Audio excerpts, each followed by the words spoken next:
Junk food companies are acting very much like tobacco companies did 30 years ago. The epidemic here is worse than previously estimated, much worse. Items in America, 80% of them have added sugar. Your brain lights up with sugar just like it does with cocaine or heroin. You're going to become an addict. Over 95% of all Americans will be overweight or obese in 2 decades. We're toast as a country.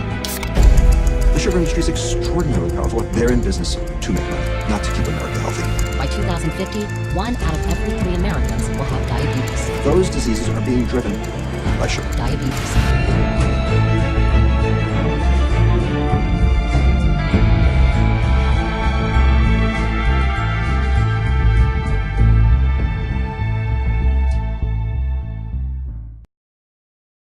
This is Bob, and he has diabetes. Bob can detect his diabetes with a microfluidic device. Glycosylated hemoglobin, HbA1c, has emerged as an accurate indicator for diabetes in one's blood and urine.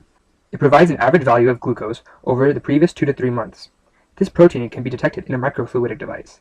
This protein can bind to an Hb antibody that is bound to a magnetic microbead. A fluorescent antibody can then bind to the glycosylated hemoglobin. A magnetic field can then separate the bounded fluorescent antibodies. The fluorescence levels can be analyzed to determine if Bob has diabetes. Here is a demonstration to show this effect. The juice can be seen as the blood, and the pulp can be seen as the glycosylated hemoglobin. This filter acts as the magnetic beads with the antibodies.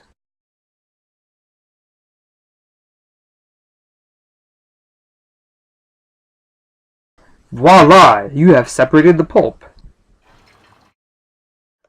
But it's not so simple, because fluids don't mix on a microscale. So how can we separate and mix these fluids? There are several principles and phenomena that need to be understood. The first is the equation of continuity. Consider an arbitrary fixed volume V, with a velocity of lowercase v, and a density of rho. And as you can see here, there's a normal vector with an arbitrarily infinitely small surface area. So consider the conservation of mass within V. So this would be equal to the rate of accumulation of mass in V, the volume. That would be equal to the net rate of addition of mass over the surface.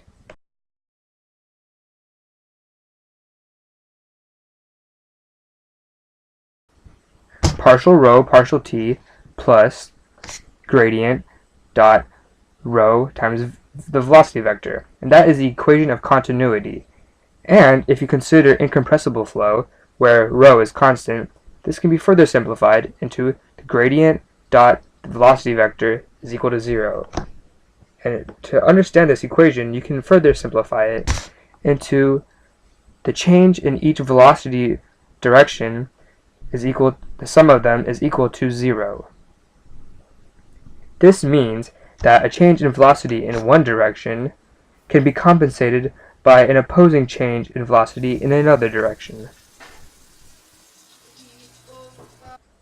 Another key concept to understand is Bernoulli's principle, which is considered to be a statement of the conservation of energy appropriate for flowing fluids.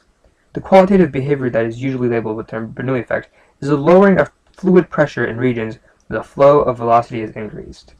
This can be seen by the following equation. As the area of the tube decreases, the velocity will increase. The following demonstration displays Bernoulli's principle. This demonstration also demonstrates Bernoulli's principle. The air pressure below the card is greater than the liquid pressure above the card. That's why the card seems to levitate even though there's a large mass above it. By blowing in between both the cups, we are increasing the velocity of the fluid between the cups, thereby decreasing its pressure, creating a vacuum, attracting the two cups together. The following equation demonstrates how temperature can be distributed through mixing fluids. As you can see, we can measure the mass of the milk, the temperature of the milk, the mass of the coffee, the temperature of the coffee, and discover the result of the temperature when the two are mixed. These principles can be used in a microfluidic device to determine if Bob has diabetes.